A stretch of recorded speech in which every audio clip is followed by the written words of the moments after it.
Vítáme vás u listopadového vydání pořadu Rychlá kola, magazínu ze světa motorsportu. Dnes se ohlédneme za úspěšnou sezónou týmu GT2 Motorsport v okruhovém šampionátu Asset Cup. Tak přejeme příjemnou podívanou.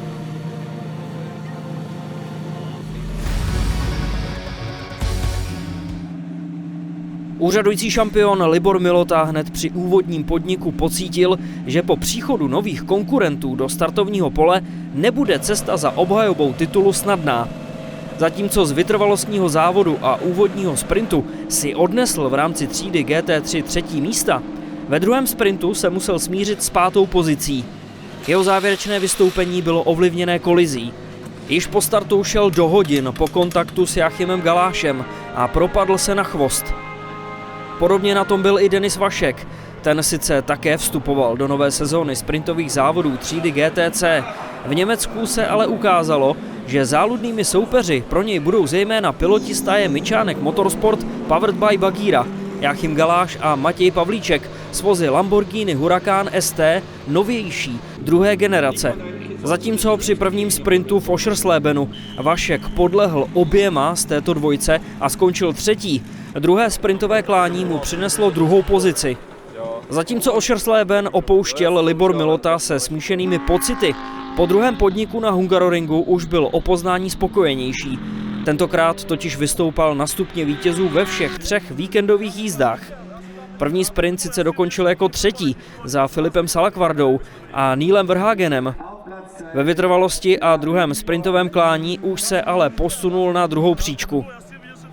Kromě výsledků ho těšila i skutečnost, že se časově dokázal přiblížit k dominantnímu Salakvardovi. Pokrok cítil i Denis Vašek.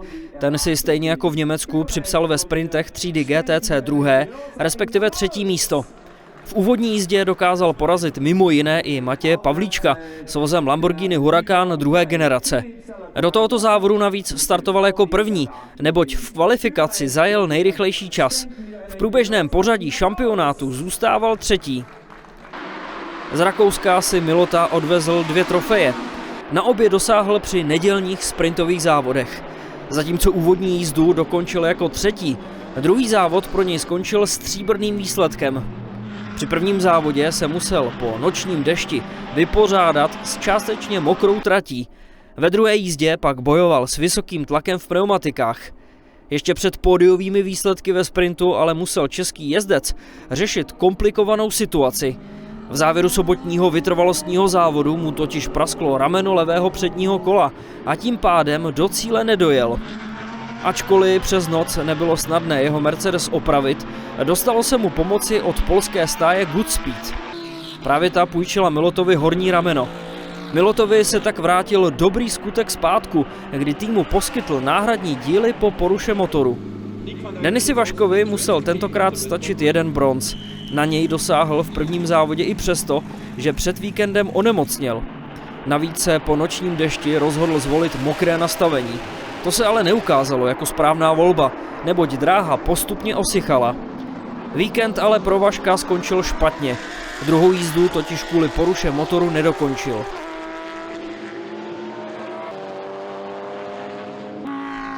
V úvodu druhé poloviny sezóny udělal Milota další krok za titulem sprintového vicemistra třídy GT3. Oba mostecké závody totiž dokončil v rámci své třídy právě na druhé pozici. V neděli se mu podařilo dosáhnout na stříbro, i přesto, že nezvolil správné nastavení a po celou dobu se trápil. Ke dvojici sprintových stříber přidal Milota bronz z vytrvalosti. Ten vybojoval po velkém souboji s Mirem Konopkou, který nakonec projel cílem jako druhý. Třetí místo stačilo Milotovi k tomu, aby se vrátil zpátky na druhé místo vytrvalostního průběžného pořadí. Denis Vašek zažil před domácími fanoušky nejlepší víkend sezóny. Po závodě na Red Bull Ringu přijel do mostu s novým motorem a hned v prvním sprintu s ním dosáhl v rámci třídy GTC na vítězství. Jako první projel cílem i v neděli. Později byl ale dodatečně odsunut na druhé místo, neboť předjel Matěje Pavlíčka pod žlutými vlajkami.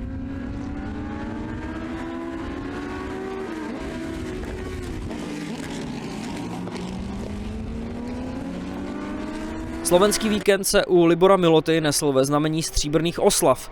Startovní pole třídy GT3 se sice pro tento podnik rozrostlo o řadu zvučných jmen, včetně vítěze závodu 24 hodin Daytona Jesseho Crona.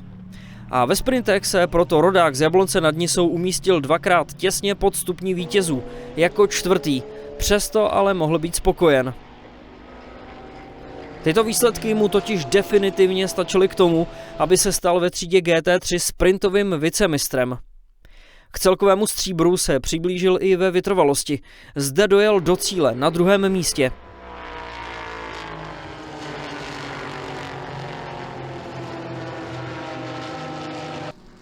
Pro Denise Vaška bylo na okruhu jako Slovakia Ring velmi těžké konkurovat novějším Huracánům s lepším přítlakem a aerodynamikou.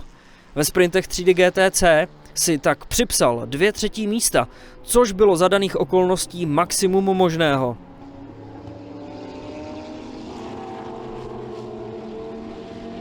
Svou stříbrnou sezónu zakončil Libor Milota v Brně opravdu symbolicky. Na Masarykově okruhu si totiž připsal 2. místo v rámci třídy GT3, jak v obou sprintech, tak ve vytrvalostním hodnocení. Stal se tak vicemistrem nejen ve sprintu, ale také ve vytrvalosti. Závěrečný víkend za volantem vozu Mercedes AMG GT3 rozhodně Milota nemohl označit jako nudný. V úvodu prvního sprintu se totiž dokázal posunout před letošního suveréna Filipa Salakvardu a několik kol se před ním držel. Ve vytrvalosti si pak zpestřil závod soubojem s Maxem Hessem. My jsme v podstatě dokázali neustále držet krok se špičkou toho startovního pole. Tomu Filipovi jsme dokázali, myslím si, dělat důstojně soupeře. Bylo to nesmírně jako pozitivní, no a hlavně, co já chci říct, a na to jsem skutečně pyšnej, je to, jak nám fungoval ten tým. Zkrátka jednoduše dneska, jestli si troufnu říct, že jsem na vrcholu svých sil, možná ne na vrcholu, budu si přát, aby ne na vrcholu, ale jestli jsem dneska v nějaký výkonnostní třídě s tou GT3, tak jsem nikdy líp jako nejel. Je to jako asi prokazatelný podle těch časů, co zajíždíme na těch tratích, podle toho, jak dokážeme držet krok se zbytkem toho startovního pole a konec konců měřítko pro mě bylo létě GT Open v Maďarsku na Hungaroringu, takže já jsem za to nesmírně rád, jsem za to pyšnej, vím, že zatím je hromada práce a taky vím, že zatím stojí kluci, mechanici, mohl bych je vyjmenovat, nebudu, je to namotaný kolem Mirage Motorsport a Ricky Procházky a těm klukům patří ohromný díky, protože já dneska vím, že kdybych ty kluky nepotkal, tak jsem se na to závodění dost možná vykašlal. Denis Vašek zakončil ve sprintu třídy GT3 sezónu 3. a 2. místem. V konečném pořadí šampionátu obsadil 3. příčku. Celá sezóna byla dost těžká, jelikož jsem závodil se starším vozem proti novějším, takže jsem musel se hodně snažit, abych se dokázal umístit aspoň někdy na 2. nebo 1. místě. A celkově 3. místo, no v podstatě mělo to tak být. Příští rok budeme chtít udělat upgrade na autě a zvládnout potom bojovat o to 1. místo a o titul. Stáj GT2 Motorsport měla v Brně zastoupení i mezi formulemi. S monopostem Dallara F309 totiž nastoupil Václav Šafář, který při obou jízdách královal hodnocení kategorie F3. O měsíc později se Šafář vydal také do Mugello na závody Drexler Formel Cupu. Zde v obou jízdách triumfoval v rámci klasifikace F3 Trophy. Tak vůbec jsme se vlastně na to nepřipravovali, ale měli jsme jeden den tréninku navíc, vlastně trénovali jsme celý čtvrtek, to bylo 5 půlhodinových tréninků, tak to byla docela i makačka na krk po tak dlouhé době, ale formuli jsme měli tak nějak připravenou, já jsem se do toho dostal, pořád jsem teda cítil, že toho ježdění bylo málo, ale potom kvalifikace napověděla tomu, že budeme mezi prvníma 3. Povedlo se nám vlastně vyhrát jak obě kvalifikace, tak oba závody.